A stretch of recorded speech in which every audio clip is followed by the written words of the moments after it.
Empezaremos definiendo qué es la membrana celular. La membrana celular, también llamada membrana citoplasmática, se encuentra en las células y separa su interior del medio exterior que la rodea. La membrana celular consiste en una bicapa lipídica que es semipermeable. Entre otras funciones, la membrana celular regula el transporte de sustancias que entran y salen de la célula. ¿Cómo es la estructura de esta membrana? La bicapa lipídica es una estructura fluida y dinámica.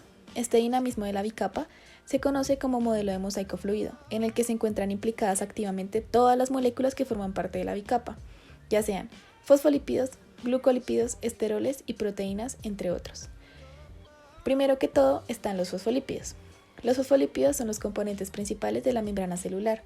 Son moléculas anfipáticas compuestas por una región hidrofílica o cabeza polar, como se puede observar en la parte superior de la imagen, y una región hidrofóbica compuesta por dos cadenas hidrocarbonadas de ácidos grasos que constituyen la región apolar o colas apolares, que sería la parte inferior. La región polar presenta un grupo NH3 y se conecta a la región apolar mediante la presencia de una molécula de glicerol, la cual se une a las colas apolares mediante enlace de tipo éster. La región apolar se compone de dos cadenas hidrocarbonadas de longitud variable. Las colas apolares presentan un cierto grado de movilidad debido a su estructura y a la posible presencia de dobles enlaces. Las moléculas de fosfolípidos se estructuran en función de su lipofilicidad, en forma de una bicapa continua de aproximadamente 5 nanómetros de ancho.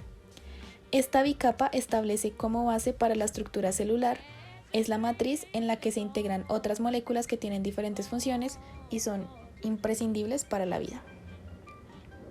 Como siguiente concepto tenemos los esteroles. Dentro de los esteroles el más importante es el colesterol. Se encuentra insertado en la bicapa con su grupo hidroxilo próximo a las cabezas polares de los fosfolípidos y su región apolar integrada entre las cadenas hidrocarbonadas apolares de los mismos. Las moléculas de colesterol actúan como reguladoras de la fluidez de la membrana, evitando los cambios bruscos que producirían en la misma, como por ejemplo un incremento de la temperatura. Los glucolípidos son moléculas lipídicas que presentan en su estructura cadenas de polisacáridos que quedan expuestas en el espacio extracelular. Estos componentes de la bicapa pueden presentar función de protección y aislamiento, así como constituir una zona de reconocimiento para otras moléculas. Como último concepto están las proteínas, las cuales son las más importantes dentro de la membrana celular, ya que su actividad es fundamental para el mantenimiento de los gradientes transmembranales y el estudio de su estructura resulta prioritario. Las proteínas se pueden clasificar según su composición y según su ubicación. Según su composición pueden ser proteínas simples o proteínas conjugadas. Dentro de las proteínas simples encontramos las que están compuestas únicamente por aminoácidos. En cambio, las proteínas conjugadas están compuestas por aminoácidos y por otros compuestos orgánicos o inorgánicos. Según su ubicación se pueden dividir en proteínas integrales o proteínas periféricas. Mientras la bicapa lipídica determina la estructura básica de la membrana, las proteínas pueden desempeñar múltiples funciones, como receptoras, es decir, que captan sustancias del medio y desencadenan respuestas intracelulares, como enzimas, aceleradoras de reacciones químicas y como transportadores por medio de canales y bombas, encargados de permitir y regular el paso de sustancias a través de la membrana. Bien, ahora hablaremos de las principales funciones de la membrana celular. Compartimentación. Las membranas son láminas continuas interrumpidas y por lo tanto necesariamente encierran compartimentos. Así, la membrana celular encierra el contenido de la célula completa, mientras que la membrana nuclear y citoplásmica encierra diversos espacios intracelulares. De esta forma, permite que las actividades especializadas continúen sin interferencia externa y que la regulación sea independiente de las actividades celulares. Como las membranas también son un compartimento diferente, sirven como una plataforma para las actividades bioquímicas. Un ejemplo de esto es la enzima asociada a la superficie externa de las membranas tilacoides de los cloroplastos, que cataliza la fijación de CO2 en el ciclo de Calvin. La membrana también puede cumplir el papel de proporcionar una barrera permeable selectiva, pues bloquea el intercambio restricto de moléculas de un lado a otro, pero asimismo proporciona los medios de comunicación entre los compartimentos que separan. Esto puede ser más fácilmente entendido comparándola con el foso de un castillo, el cual solo permite el acceso selectivo por medio del puente. Este medio de comunicación está dado gracias a que la membrana posee la maquinaria para transportar físicamente sustancias de un lado a otro de ella, permitiendo la acumulación de sustancias como azúcares y aminoácidos necesarios en el metabolismo celular. Por otro lado, tenemos la respuesta a estímulos, la cual puede ser llevada a cabo por medio de moléculas externas conocidas como ligandos. Estas entran en contacto con un receptor, desencadenando una reacción de procesos fisiológicos o bioquímicos que resultarán en una respuesta ante cierto estímulo ambiental. También tenemos la interacción intracelular. Gracias a las membranas, las células de los tejidos de los organismos pluricelulares pueden comunicarse y así reconocerse y organizarse para desempeñar en conjunto una función.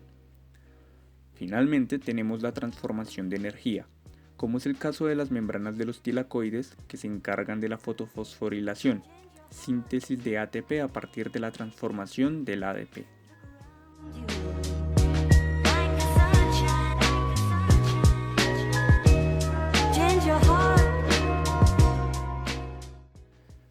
La membrana plasmática permite mantener los materiales disueltos dentro de la célula sin que se filtren al medio ambiente. Pero es necesario el intercambio de nutrientes con el medio, por lo cual esta membrana media este proceso, principalmente por dos medios, pasivamente por difusión o activamente por transporte acoplado a la energía. Hay cuatro tipos de transporte principales: difusión simple a través de la bicapa lipídica, difusión simple a través de un canal acuoso revestido de proteína, difusión facilitada por un transportador de proteínas y el transporte activo, que requiere una bomba de proteínas que permite mover partículas en contra de un gradiente de concentración. Este gradiente se refiere a la diferencia en la concentración a ambos lados de la membrana. Los solutos tienden a ir del medio más saturado al de menor saturación, buscando quedar en equilibrio. En el caso de tener moléculas cargadas como electrolitos, se deben tener también en cuenta el gradiente electroquímico, en el que ambos lados de la membrana habrá una carga neta distinta, y una molécula tenderá a difundirse hacia el medio de carga opuesta a la de esta. Estos dos gradientes se evidencian en el flujo de los iones potasio, que tienden a salir dado que la concentración es mayor dentro de la célula, pero al salir dejan una carga negativa dentro de la célula, lo que las tiende a llevar hacia adentro. Deben ocurrir dos cosas para que la difusión sea posible. En primer lugar, que el soluto esté en mayor concentración en uno de los dos lados de la membrana, y lo segundo es que ésta sea permeable al soluto, el cual puede pasar libremente o por medio de un poro acuoso.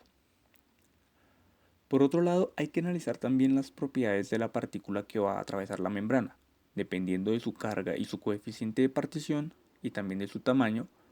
Por ejemplo, las moléculas más pequeñas y sin carga pasan libremente por la bicapa. Por ello, las moléculas inorgánicas pueden tener un flujo libre a través de la membrana, mientras que los metabolitos esenciales, que son más grandes, no lo hacen. Por ello pueden permanecer dentro de la célula. Dado que el agua se mueve mucho más rápido a través de la membrana, se dice que esta es semipermeable. El agua va a ir hacia el medio con mayor concentración de soluto por medio de la ósmosis. Así, el medio con mayor concentración de soluto se conoce como hipertónico y el de menor concentración como hipotónico.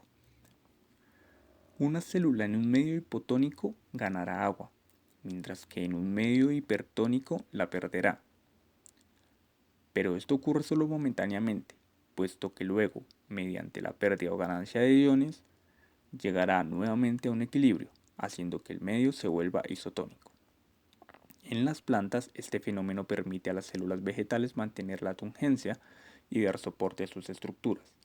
Estas células son hipertónicas respecto a su medio, pero si se las pone en un medio hipertónico, esto causará que pierdan agua y a su vez la tungencia.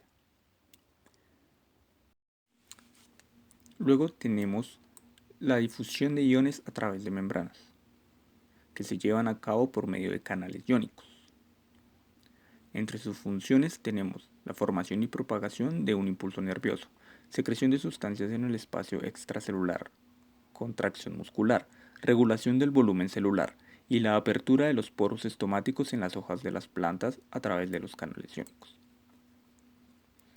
La mayoría de los canales iónicos son altamente selectivos, al permitir que solo un tipo particular de iones pase a través del poro. Estos iones pasan por transporte pasivo, del medio más concentrado al menos concentrado. Estos canales tienen unas compuertas y su cierre o apertura está sujeta a una regulación fisiológica compleja. Existen canales activados por voltaje, que dependen de la diferencia de carga a ambos lados de la membrana.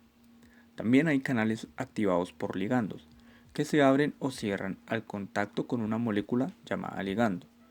Pueden ocurrir de dos formas, entrando en contacto por la parte exterior de la membrana o por la parte interior de la membrana. Por último tenemos a los canales de compuerta mecánica, que dependerán de las fuerzas mecánicas que se le apliquen a la membrana.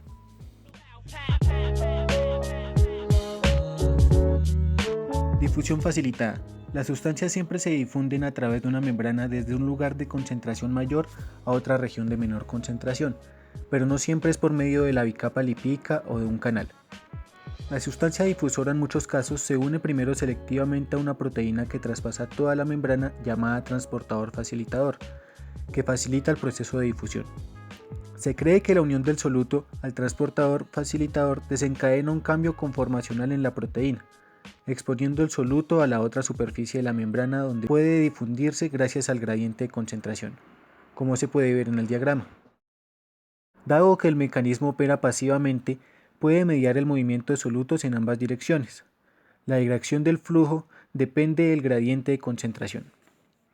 La difusión facilitada se puede comparar a la reacción catalizada por una enzima, pues al igual que estas, los transportadores son específicos para las moléculas que transportan y presentan una tasa de movimiento mucho mayor a la que se puede observar en la difusión física simple. Además, cabe resaltar que al igual que las enzimas, su actividad puede regularse. Un ejemplo de difusión facilitada es del transportador glucosa, presente en la mayoría de células de mamíferos. Los humanos contamos con al menos 5 proteínas que actúan como transportadores facilitadores de glucosa. Transporte activo. Al igual que la difusión facilitada, el transporte activo depende de proteínas integrales de membrana que se unen selectivamente a un soluto particular. Sin embargo, a diferencia de la difusión facilitada, el movimiento de un soluto contra un gradiente requiere la entrada acoplada de energía. Las proteínas que llevan a cabo el transporte activo a menudo se denominan bombas. Una de las bombas más importantes en las células animales es la bomba sodio-potasio, que transporta iones sodio hacia afuera de las células y potasio hacia dentro de ellas. Dado que el proceso de transporte utiliza ATP como fuente de energía, se considera un ejemplo de transporte activo primario. La bomba sodio-potasio no solo mantiene las concentraciones correctas de sodio y potasio en las células vivas, sino que también desempeña una función importante en la generación de voltaje a través de la membrana celular en las células animales. Bombas como esta, que particularmente en el establecimiento y mantenimiento de los voltajes de membrana se llaman bombas electrógenas. La bomba electrógena primaria en plantas es la que bombea iones de hidrógeno, en lugar de sodio y potasio. En contraste con el transporte activo primario, no existe un acoplamiento directo con el proceso generador de energía, ya sea la hidrólisis de ATP, una reacción redox o una reacción impulsada por luz. En cambio de eso, el proceso extrae la energía necesaria de un potencial electroquímico creado por bombas de iones que bombean iones hacia el interior o exterior de la célula. Estos transportadores permiten que un ion o molécula se mueva cayendo a favor de su potencial electroquímico, pero arrastrando consigo a otra sustancia contra su gradiente de concentración. A continuación presentamos las diferencias en composición que existen en algunas membranas. La primera está entre la membrana celular de las arqueas y los eucariotas. Esta diferencia radica en la presencia de lípidos isopropenoides con enlaces éter unidos a una base de glicerol 1-fosfato en la membrana de las arqueas. Estos lípidos son estereoisómeros de los fosfolípidos de las membranas de las bacterias, lo que hace que las arqueas presenten membranas de una sola capa, mientras que las eucariotas y algunas bacterias presentan bicapa fosfolípida, lo que ayuda a algunas arqueas a que sean extremófilas. Enseguida tenemos la diferencia entre la membrana de las bacterias y las eucariotas. La membrana de las eucariotas presentan esteroles, que en los animales se llaman colesterol, y las bacterias presentan un complejo opanoide. El esterol es una molécula de 17 carbonos formada por 3 anillos hexagonales y uno pentagonal. El colesterol es un esterol que tiene una región hidrofílica y una hidrofóbica. Y por último, los complejos opanoides son moléculas que tienen 4 anillos hexagonales y estas moléculas ayudan a que algunas bacterias también puedan adaptarse a condiciones ambientales extremas. Por último, tenemos la diferencia entre la membrana celular de un hongo y la de animales. Esta diferencia es la presencia de ergosterol en la membrana celular de los hongos. Y el ergosterol también es un esterol que presenta 2 enlaces dobles en lugar de un solo enlace doble que tiene el colesterol en el segundo anillo.